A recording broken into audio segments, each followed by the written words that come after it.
ಇನ್ನು ತಾರಕಕ್ಕೇರಿದ ಬಿಡದಿ ಭೂಕದನ ಅನ್ನದಾತರ ಆಕ್ರೋಶ ರೈತರ ಹೋರಾಟಕ್ಕೆ ಈಗ ಬಿಜೆಪಿ ಹಾಗೂ ಜೆಡಿಎಸ್ ನಾಯಕರು ನಿಂತಿದ್ದಾರೆ. ಟೌನ್ಶಿಪ್ ಯೋಜನೆ ಎಚ್.ಡಿ. ಕುಮಾರಸ್ವಾಮಿ ಅವರ ಕನಸಿನ ಕೂಸು ಅನ್ನುವಂತಹ ಹೇಳಿಕೆಗೆ ಈಗ ಕಿಡಿಕಾರ್ತಾ ಇದ್ದಾರೆ. ಪಿಎನ್ಎಸ್ ವಿಸ್ತಾರ ಜೊತೆ ಬಿಡದಿ ರೈತರು ಮಾತನಾಡಿದ್ದಾರೆ. ಟೌನ್ಶಿಪ್ ಯೋಜನೆಗೆ ಮುಂದಾಗಿರತಕ್ಕಂಥ ಸರ್ಕಾರದ ವಿರುದ್ಧ ವಾಗ್ದಾಳಿಯನ್ನು ನಡೆಸಿದ್ದಾರೆ.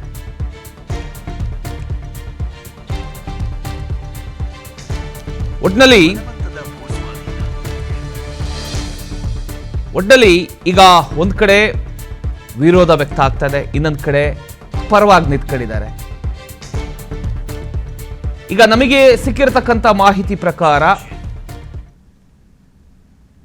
ಒಂದು 15ರಿಂದ 20% ಜನ ಪರವಾಗಿದ್ದಾರೆ, ಇನ್ನೊಂದು 80-85% ಜನ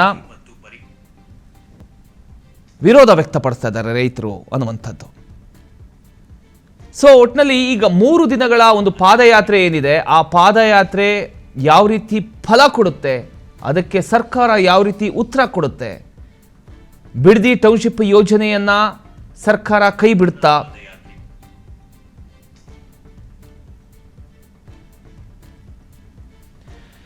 ಇನ್ನು ಬಿಡದಿ ರೈತರನ್ನ ನಮ್ಮ ಪ್ರತಿನಿಧಿ ತಿಮ್ಮೇಗೌಡ ಅವರು ಮಾತನಾಡಿಸಿದ್ದಾರೆ. ನೋಡ್ಕೊಂಬನ್ನಿ. ವಿವಾದ ದಿನೇ ದಿನೇ ತಾರಕಕ್ಕೇರ್ತಾ ಇದೆ. ಅದರಂತೆ ಇಂದಿನಿಂದ 3 ದಿನಗಳ ಕಾಲ ಜೆಡಿಎಸ್ ಬೃಹತ್ ಪಾದಯಾತ್ರೆಯನ್ನು ಹಮ್ಮಿಕೊಂಡಿದೆ. ಬನ್ನಿ, ಈ ಸಂಬಂಧವಾಗಿ ನಮ್ಮ ಜೊತೆ ಮಾತನಾಡೋದಕ್ಕೆ ಸ್ಥಳೀಯ ರೈತರು ಒಂದಷ್ಟು ಮಂದಿ ಇದ್ದಾರೆ. ಮಾತನಾಡಿಸಿ ಸರ್, ಇವತ್ತಿನಿಂದ ಜೆಡಿಎಸ್ ನಾಯಕರು ನಿಮ್ಮ ಪರವಾಗಿ ಬೃಹತ್ ಹೋರಾಟಕ್ಕೆ ಮುಂದಾಗಿದ್ದಾರೆ ಸರ್. ಜೆಡಿಎಸ್ ಅವರು ನಮ್ಮ ಪರವಾಗಿ ಹೋರಾಡ್ತಾ ಇದ್ದಾರೆ, ಮತ್ತು BJPಯವರು ನಮಗೆ ಬೆಂಬಲವಾಗಿ ಅವರು ನಿಂತಿದ್ದಾರೆ. ನಮಗೆ ಯತ್ನಾಳ್ ಸಾಹೇಬರು ಬಂದಿದ್ದರು, ಅವರು ನಮ್ಗೆ ಬೆಂಬಲವಾಗಿ ವಿಧಾನಸೌಧದಲ್ಲಿ ನಾನು ಧ್ವನಿ ಎತ್ತುತ್ತೀನಿ ಅಂತ ಹೇಳಿದ್ದಾರೆ.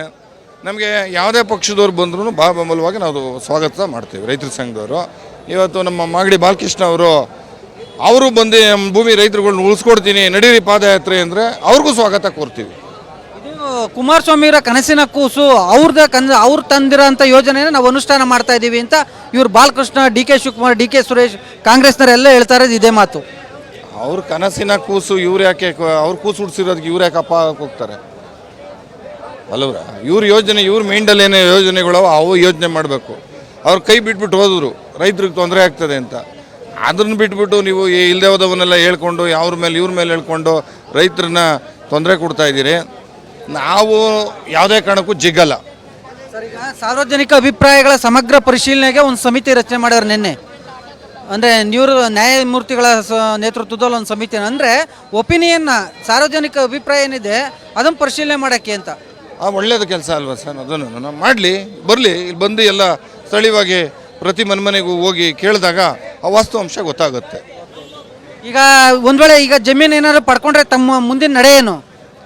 ಗುರುಗಳೇ, ನಾವು ನಮ್ಮ ನಿಂಗಪ್ಪ ಅವರು CM 2006ನೇ ಇಸ್ವಿ ನಂದೊಂದು ಚೀಟಿ ತರಬೇಕಾಯ್ತು, ನಾನು ಮರ್ತು ಬಂದ್ಬಿಟ್ಟಿದ್ದೀನಿ. 2006ನೇ ಇಸ್ವಿಲಿ ಕುಮಾರಸ್ವಾಮಿಯವ್ರು ನಿಲ್ಲಿಸಿದ್ರು. ಇದೇ ಕಾಂಗ್ರೆಸ್ ಪಕ್ಷದವರು ಕಾಗೋಡು ತಿಮ್ಮಪ್ಪ ಪ್ರತಿಯೊಂದು ಜನನೂ 30 ಜನ ಮೇಲೆ ಬಂದು ಇದೇ ಬೈರ್ಮಂಗಲ ಸ್ಕೂಲ್ಗೆ ಎಲ್ಲ ಮಾತಾಡಾಯಿತು. ಅವರು ಇದು ಮಾಡಿದ್ರು. ಈಗ ಅವ್ರು ನಿಲ್ಲಿಸಿದ್ರು ತಾನೆ, ಇವಾಗ ಅವರು ಕೈ ಬಿಡಲಿ, ಇವರು ಕೈ ಬಿಡಲಿ. ಅವ್ರನ್ನ ಮುಖ್ಯಮಂತ್ರಿ ಅಲ್ಲ, ಪ್ರಧಾನಮಂತ್ರಿ ಆಗಲಿ, ನಮಗೇನು ಬೇಜಾರಿಲ್ಲ.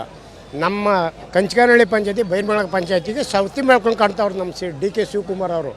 ನಾನೇ ಕುಂತು ಸ್ವಂತ ಕಾಲೇಜ್ಗೆ ಹೋಗಿ ಮಾತಾಡಿದ್ದೀನಿ. ಬರಲಿ ರೈತ ಅಂತ ಹೇಳಿದ್ರು.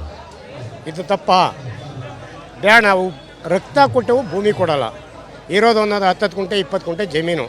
80% ತೋರಿಸ್ತಾರಲ್ಲ ಪಾಣಿದಾರನ ಬಂದ್ಬಿಟ್ಟು, ನಾವು ಇಡೀ ನಮ್ಮ ಇತರರೆಲ್ಲ ಪಾಣಿದಾರನ ತಂದು ಕುಂಡಿಸ್ಬಿಡ್ಲಿ, ಪಾಣಿ ಇರೋರು ಓಟ್ ಹಾಕ್ಲಿ, ನಾವು ಓಟಿಗೆ ತಯಾರಿದ್ದೀವಿ. DK ಶಿವಕುಮಾರ್ ಯಾಕೆ ಇಷ್ಟೊಂದು ಅಡಕ್ಕೆ ಬಿದ್ದಿದ್ದಾರೆ ಅಂತ ಸರ್? ಅವ್ರಿಗೆ ಇಲ್ಲಿ 2,000 ಎಕರೆ ಗೋಮಾಳ ಇತ್ತು, ಅದನ್ನ ಲಪ್ಟಾಯಿಸ್ಕೊಂಡವ್ರೆ. ಈಗ ಬಡವ್ರನ್ನ ಹಾಳು ಮಾಡಬೇಕು, ಅದಕ್ಕಾಗಿ ನಿಂತವ್ರೆ ಅವರು. ನಾವು ಕೇಳೋದೇನು ಅಂದರೆ ನಮ್ಮ ಜಾಗ ನಮ್ಗೆ ಬಿಟ್ಬಿಟ್ಟು ನೆಮ್ಮದಿಯಾಗಿ ನೀವು ಸರ್ಕಾರ ನಡೆಸ್ಕೊಂಡು ಹೋಗ್ರಿ, ಅದಕ್ಕೆ ನಮ್ಮ ಅಭ್ಯಂತರ ಇಲ್ಲ ಅಂತ ನಾವು ಹೇಳ್ತೀವಿ ಅಷ್ಟೇ. ಈಗ ಜಮೀನು ತಗೊತಾರೆ ಸರ್, ಈಗಾಗಲೇ ಅಕ್ವಿಸಿಷನ್ ಶುರು ಮಾಡಿದ್ದಾರೆ. ನಿಮ್ಮಲ್ಲೇ ಪರ ವಿರೋಧ ಇದೆ. ಪರ ಇರೋರು ಕೊಟ್ಕೊಳ್ಳಿ, ವಿರೋಧ ಇರೋ ನಾವು ವಿರೋಧ ಮಾಡ್ತಾ ಇದೀವಲ್ಲ, ನಮ್ಮ ಜಮೀನುಗಳನ್ನೆಲ್ಲ ಬಿಟ್ಬಿಡ್ತೀವಿ ಅಂತ ಅವರು ಸ್ಟೇಟ್ಮೆಂಟ್ ಮಾಡಲಿ. ಅದಕ್ಕೂ ಅಲ್ಲಿಗಂಟ ಹೋರಾಟ ನಡೀತಾನೆ ಇರ್ತದೆ. ಸೊ ಇದಿಷ್ಟು ಇಲ್ಲಿನ ಬೈರಮಂಗಲ ಸ್ಥಳೀಯ ನಿವಾಸಿಗಳ ಒಂದು ಅಭಿಪ್ರಾಯ. ಯಾವುದೇ ಕಾರಣಕ್ಕೂ ಕೂಡ ನಾವು ರಕ್ತ ಕೊಟ್ಟೇವು ಭೂಮಿ ಕೊಡಲ್ಲ ಅನ್ನುವಂಥ ಒಂದು ಎಚ್ಚರಿಕೆ ಮಾತುಗಳನ್ನು ಆಡ್ತಾ ಇದ್ದಾರೆ. ಡಿ ಕೆ ಶಿವಕುಮಾರ್ ಅವರು ಕೂಡ ಮಾತು ಕೊಟ್ಟಂತೆ, ಅಂದರೆ ಅವ್ರು ಹೇಳ್ದಂತೆ ಏನು ಪರವಾಗಿರೋರ ಜಮೀನನ್ನು ತೆಗೆದುಕೊಳ್ಳಿ, ವಿರೋಧವಾಗಿರೋರ ಜಮೀನನ್ನು ಬಿಟ್ಬಿಡ್ಲಿ ಅನ್ನುವಂಥ ಒಂದು ಮಾತುಗಳನ್ನು ಕೂಡ ಆಡ್ತಾ ಇರ್ತಕ್ಕಂಥ ಒಂದು ಇಲ್ಲಿ ಪ್ರಸಂಗ ಕಂಡು ಬರ್ತಾ ಇರ್ತಕ್ಕಂಥದ್ದು. ಕ್ಯಾಮ್ರಾಮನ್ ಚಂದ್ರಕಾಂತ್ ಜೊತೆ ಹೆಬ್ಬಾಕ ತಿಮ್ಮೇಗೌಡ, PNS ವಿಸ್ತಾರ ನ್ಯೂಸ್, ಬೈರಮಂಗಲ.